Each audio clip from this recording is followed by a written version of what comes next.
There is so much going on in the world of Golden State Warriors basketball. They have their first winning streak on the road. Their playoff positioning is improving. Tremendous news from Gary Payton II. Got some tiebreaker information regarding that logjam in the Western Conference. But first things first, the Golden State Warriors are playing the Philadelphia 76ers, a huge game. I don't know if it's huge for Philadelphia. We're going to find out in just a moment with a beat writer from the Philadelphia Inquirer, Keith Pompey, who covers the Sixers. He's going to join Kylen Mills and I next. This is Locked On Warriors. You are Locked On Warriors, your daily Golden State Warriors podcast. Part of the Locked On Podcast Network, your team every day.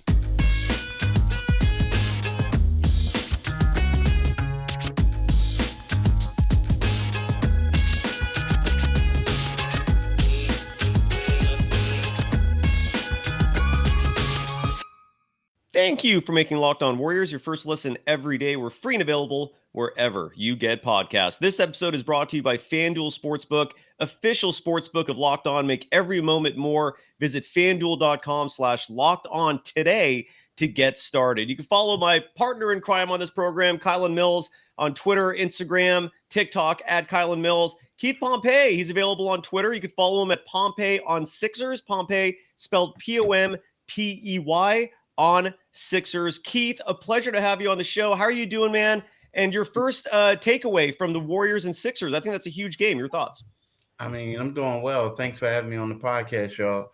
You know, I'm excited about this game. I mean, you look at it, you know, right now the Warriors are one of the league's best home teams, right? The Warriors have an 8-game winning streak at home, and the 76ers have the best road record in the NBA, and they have a 7-game road winning streak. So to me, this is a huge game for both teams. And I'm excited to see what the Sixers can do against the Warriors. Go ahead, Kylen. You want to know my thoughts on the matchup? I mean, this is huge for the Warriors. First of all, just given this last stretch of games, based on how poorly they played on the road, you have to win the games at home. You have to win the games at Chase Center. Well, they did get those 2 back-to-back road wins.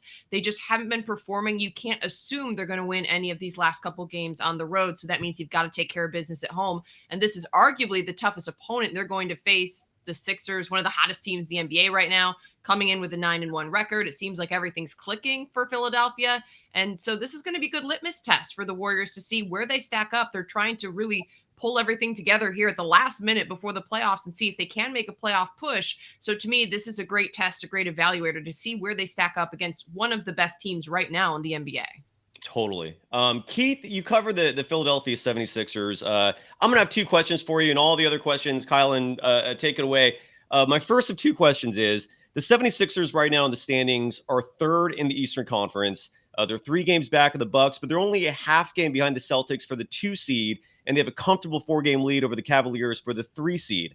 I think the Warriors are coming into this game with a certain sense of urgency because they're battling it out for home court in the first round, for playoff positioning. But how serious are the Sixers taking this game? Is there urgency on their end? Do they care that much about fighting for the 2 seed or for the standings? What are your thoughts on the importance that the 76ers have regarding this game? You know, it's tough for the Sixers right now because there is an urgency. They do want to get that number 2 seed because as good as the Sixers are on the road, and as they're like the hottest team in the NBA, you can argue over, you know, since December. But the thing is, it's like they have a tough time against the Boston Celtics, right? And also we know that Milwaukee is going to step it up in the playoffs. So the Sixers is one of those things that they would love to have home court advantage, at least over one of those teams, get the number 2 seed. Now, here's the problem with the Sixers. You know, Joel Embiid only played in the first half. You know, they're saying he has calf tightness, a calf strain. You know, James Harden is dealing with a left Achilles soreness. PJ Tucker is playing with a sprayed ankle. So it's one of those things like all 3 of these guys are very vital to the Sixers' success in the playoffs. So it's one of those things that, do you really want to go hard against the Warriors and against these other teams, or do you want to be healthy for the playoffs? Because if these guys take a setback, then it's going to be rough for them. You know what I mean? I don't think that they're going to go deep in the playoffs. Now, but it's one of those things, like you said, this is still a big game. Yeah. And it's also one of those things where they really would like to win these games just because they want to get that home court advantage.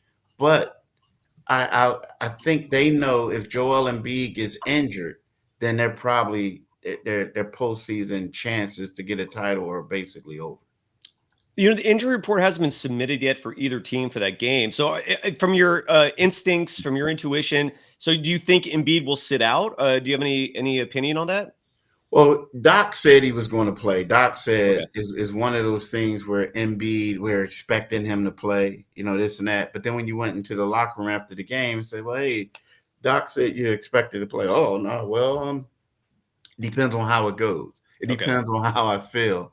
Now, the thing is, so if you look at the Sixers, I think if he plays against the Warriors, he's not going to play the next night against the Phoenix Suns, right? So I think it's one of those things. Which one means means more to you? And if you're going to do it that way, the same thing with James Harden.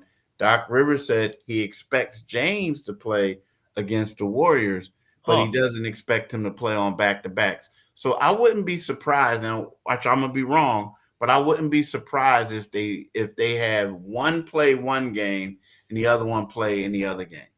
Interesting. My last question, at least for now, is my opinion. I've been espousing this on the show, is that Draymond Green, who in my opinion is one of the greatest defenders ever. I don't know if you agree with that notion, Keith, but I consider him top 3 all time. And in today's game, there is only one player that routinely gives Draymond problems defensively, and that's Joel Embiid. Joel is huge. He's multi-skilled. I think he should be MVP. But on top of all that, Draymond wins the mental warfare battle with nearly everyone else. That doesn't phase Joel. His antics don't phase him. Do you agree with that notion? And in your opinion, how does Joel look at the Warriors, a small team that outside of Kevon Looney doesn't really have a true center on the roster? Your thoughts on what I just said? Two things. I think the thing about Draymond, people don't understand this. So before Joel Embiid became this quote unquote household name, when he was battling injuries, Draymond was one of the guys that he went to, like a guy who he had a lot of conversations with. And I feel like, so the reason why he's not fazed by that is because it's kind of like your big brother or your cousin, where everybody else is like, oh, this guy's a bully, he's this and that. Like, who, Draymond? That's my man, stuff like that. So I think that has a lot to do with it. Secondly, there were some times, though, I will say this, that Draymond, or at least Draymond, is such a smart player. He's one of those guys that does a lot of things in the course of the game that, he doesn't really get a little bit of credit for. And I saw at times, now Joel's a big dude, but I saw at times where Draymond would chip him, would like bump into him, do things to get him a little bit off balance, right? So, I think that Joel's such a big dude, but I think Draymond, for his size and the things that he does better than most, believe it or not. Joel's just huge. Joel's 7'2". He's listed 280. He's really close to 310. That's just a big guard for a guy like Draymond, who's undersized for his position. Kylen, go for it. Yeah, I'll fire a couple of questions away at you, Keith. One of my questions I got for you is just given, what the Sixers are up against in the Warriors, a team that has a ton of perimeter talent. They're going to score the basketball. Defense is actually this season compared to seasons past where they've been a bit of a liability. Also, the live ball turnovers have been a problem recently. What do you think the one or two biggest keys are for the 76ers to execute against the Warriors to be successful? Like you just said it, the perimeter defense. I think I'm a little concerned for the Sixers in this game. Now, they got to play the game, right? But it just seems like whenever the Sixers go up against guards, multiple guards who can score and who can shoot, their perimeter defense isn't that good. Defensively, James Harden and Tyrese Maxey are liabilities when they're out there together, right? That's the reason why Tyrese Maxey was taken out of the starting lineup for a while, because of teams were attacking him. So the thing that really concerns me isn't just Clay and Steph, not the Splash Brothers, is Dante DiVincenzo. because Ooh. he's a guy. Now, the reason I know that sounds crazy, right, to most people, but the reason being is because you're going to put so much emphasis on, because Steph didn't play the last game they played the Sixers. So you're going to put so much emphasis on those two dudes. And then you know what Jordan Poole is going to try to do when he comes in. Deontay is going to be so wide open that he's going to get these open looks. And if he sticks them, then all that's going to do is open up the floodgates for everybody else, right? So when I look at this team, I'm a little concerned. I mean, the thing is, there's always been prime example. They played Dallas the other night, right?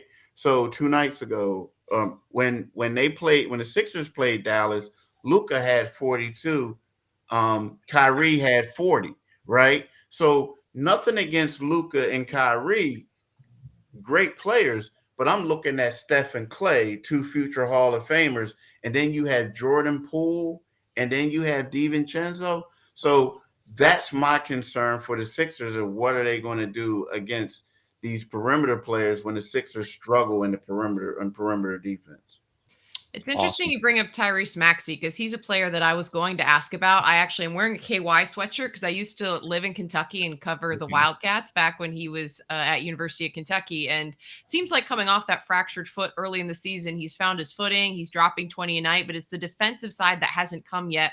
What do you feel like is missing for Tyrese on that side of the ball? It's something interesting. We talk about it with Jordan Poole as well with the Warriors, a young player who can score incredibly well, but just doesn't seem to be able to put it together defensively. I guess how would you evaluate his game right now?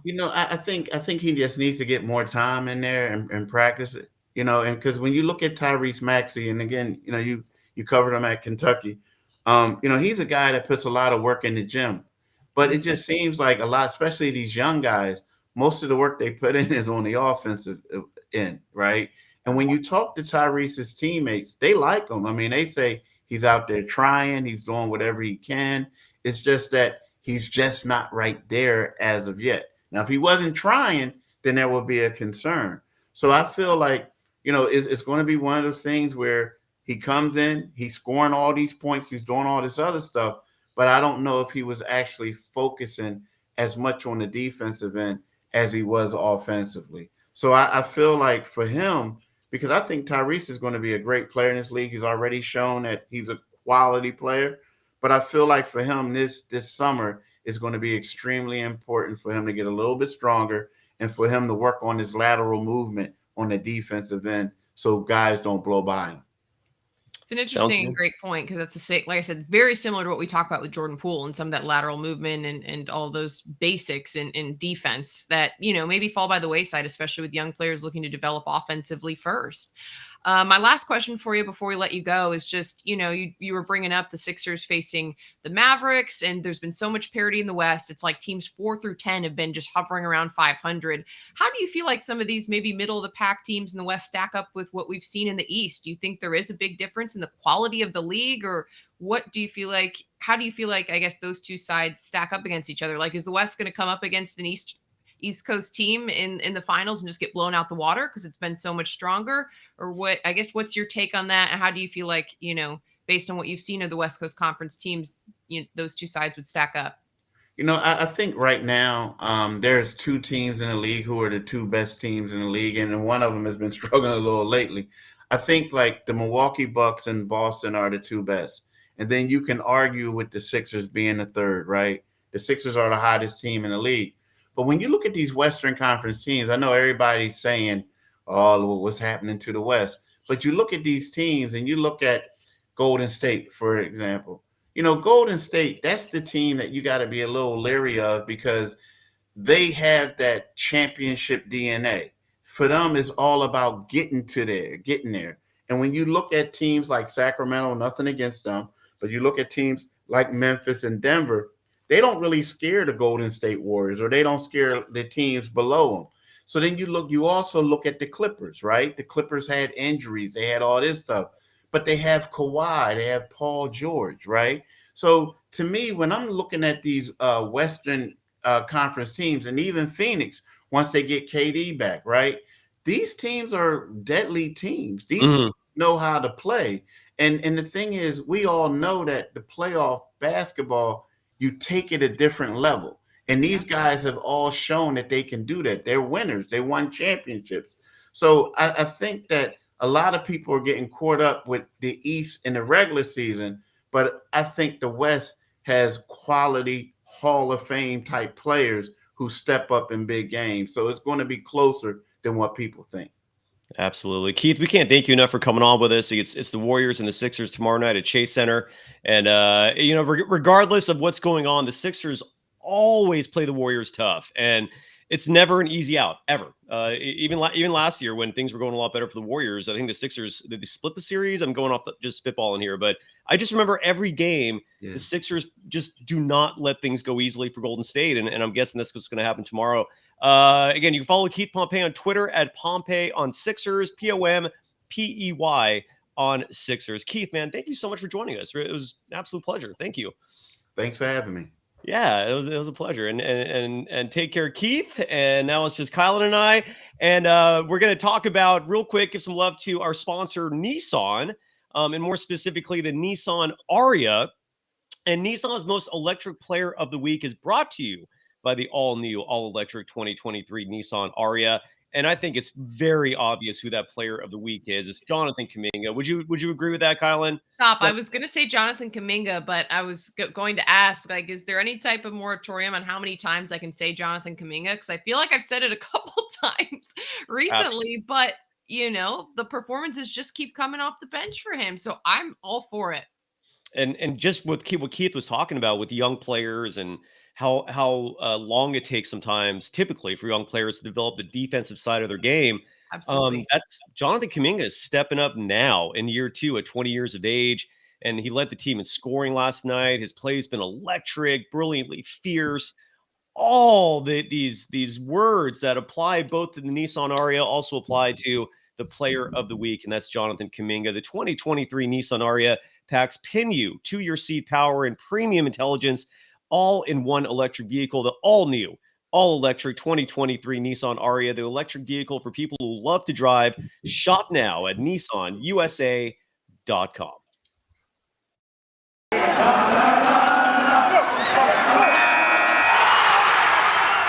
You are Locked On Warriors, your daily Golden State Warriors podcast. Part of the Locked On Podcast Network, your team every day.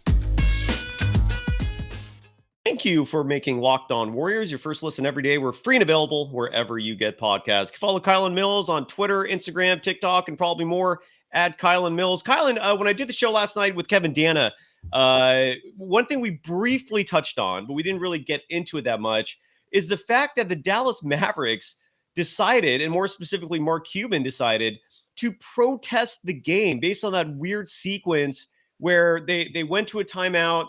The officials said it was Warriors ball. They come out. Can you explain that sequence? I'm still confused by all of it. Can you explain it? So here's my breakdown of what happened based on putting together all the pieces of what you can watch when you rewatch the film of that possession leading up to it. What some people have tweeted who were in the arena is that at the time, the ball went out of bounds on the baseline, and that referee on the baseline indicated Warriors basketball. But then he also pointed to signal Dallas Mavericks timeout as they were owed, and that may have created some confusion.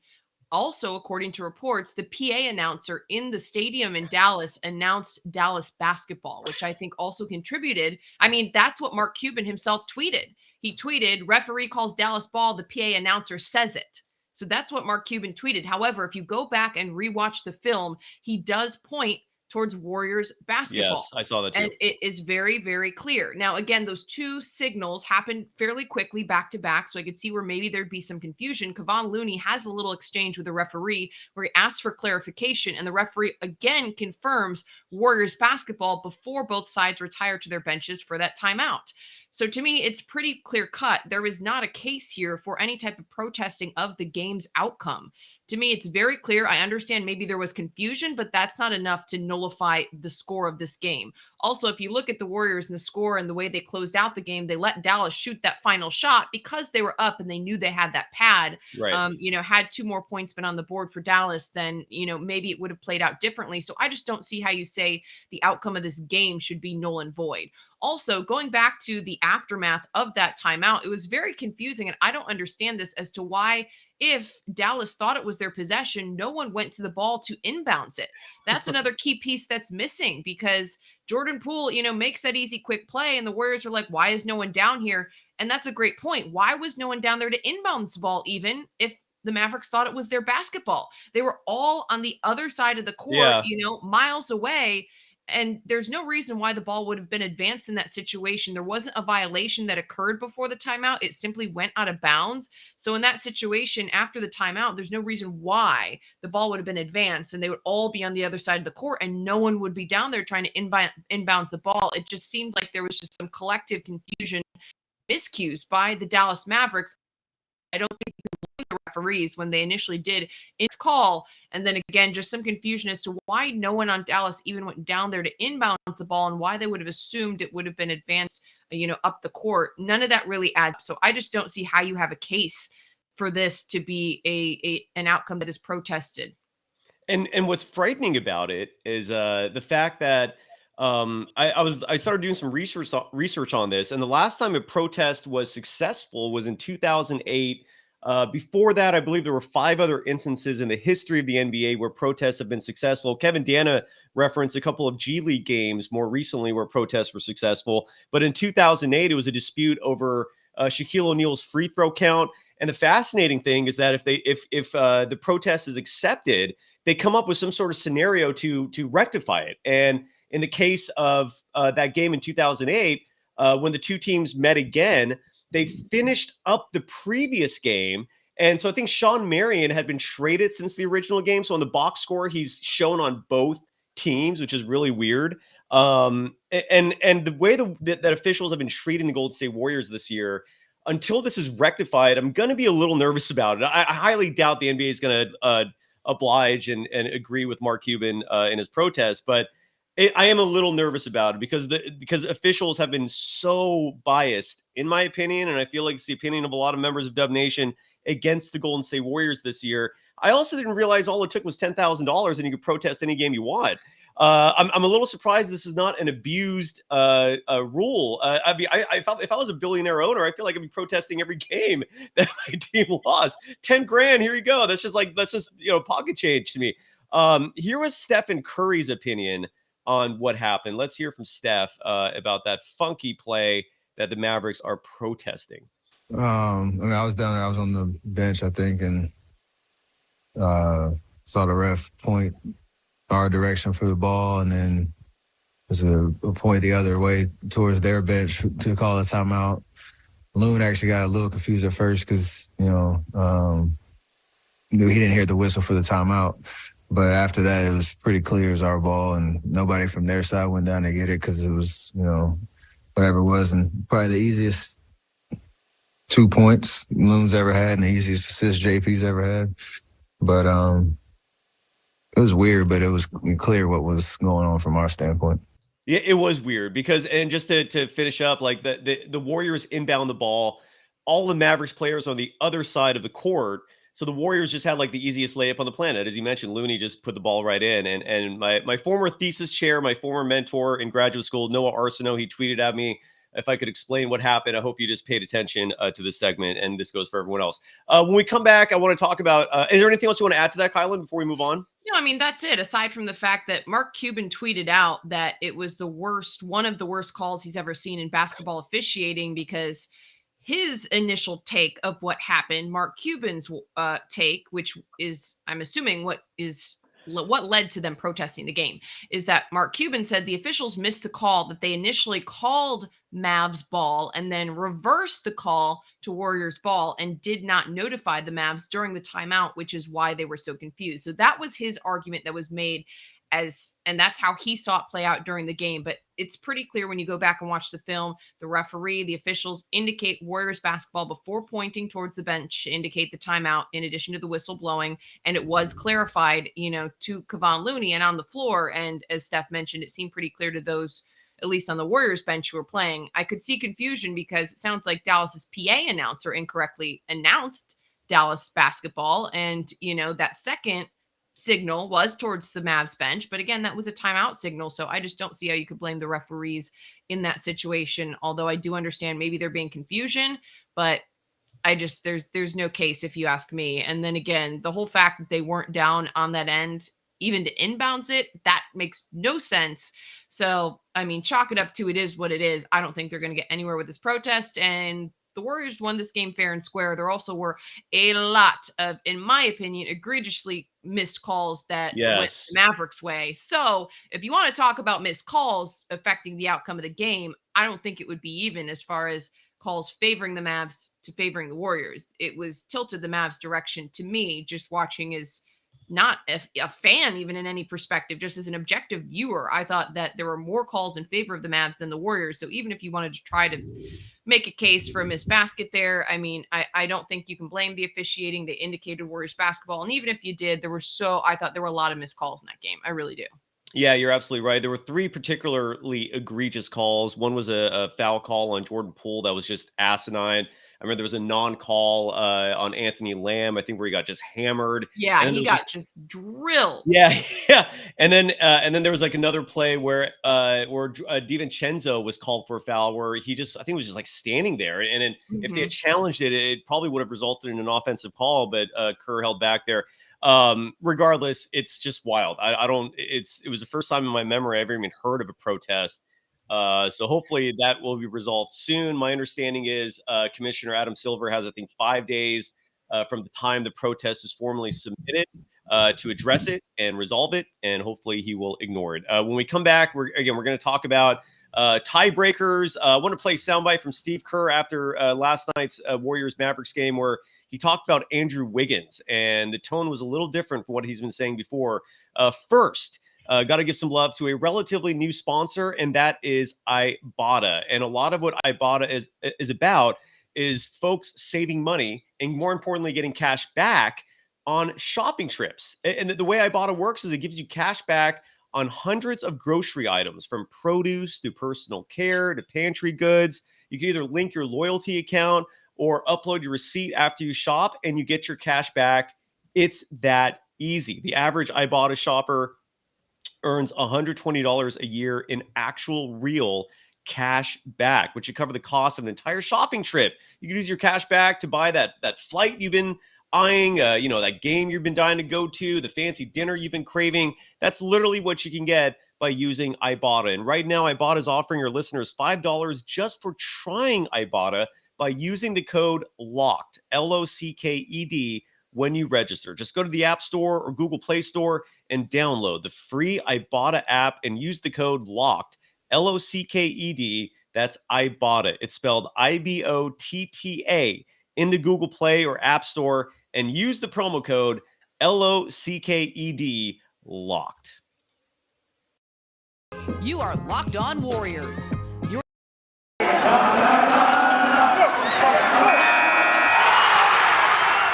You are Locked On Warriors, your daily Golden State Warriors podcast.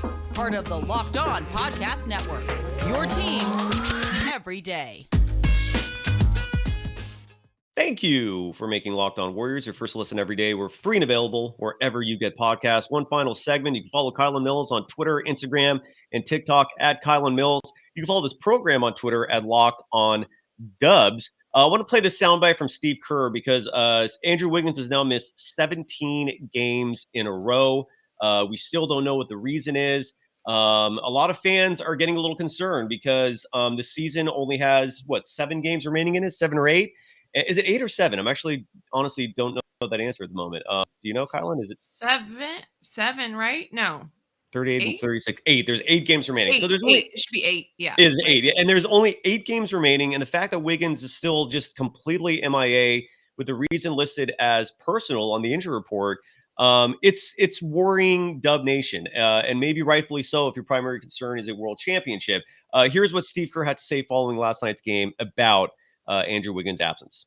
Well, we love Wiggs. He's a huge part of our team. He's a great player, but he's a great human being. He's just a great teammate. I love coaching him. And so anytime you see one of your guys struggling, dealing with something, all you can do is, just support that player and give them space. And that's what we've tried to do. But our players and our coaches, front office, we're all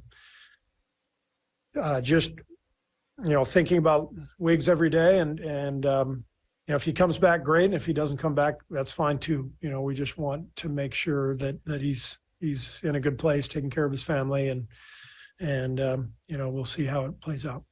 So what sticks out to me in that attribution is that that's the first time either Kerr or Myers have referenced Wiggins possibly not coming back this year. And in my humble opinion, and again, I'm not saying this put pressure on Wiggins. I think Wiggins loves basketball so much that if he could come back, he would. The whole vaccine situation before the start of last season, I think is all you need to look at to understand that Wiggins is willing to make sacrifices to play. He did not want to get that vaccine, but he understood how important it was to Steph and Curry and the rest of his team. He got the shot. They won a world championship. So whatever's happening, I don't think there's any doubt it's very severe and serious. But this is the first time we're hearing that he could not come back at all this season. And if he doesn't, I don't think the Warriors win a championship. They still might, just my opinion. And again, I'm not saying that to put pressure on him, but it's concerning. Kylen, your reaction to what Kerr just said. Yeah, I mean, I think with every day that passes, the likelihood of Wiggins returning gets smaller at this point. Obviously not just timing wise, we're running out of time, but I just think the more time that passes, it seems more unlikely that he's going to try to make a comeback. It would be very difficult to try to come back just for the postseason, in the postseason or something like that. So, I think Kerr acknowledging it, like you said, is confirming that it is a real possibility. There is a real possibility. When he first stepped away from the team, Bob Myers, the Warriors as a whole said that the entire intention was that he would be back, that there was absolutely no plan initially of him being out for the season. But I think as time has gone on and he's continued to need that space, need the time that he needs to deal with his personal stuff, maybe the realization has come about that it may in fact be, something that takes him out for the rest of the season.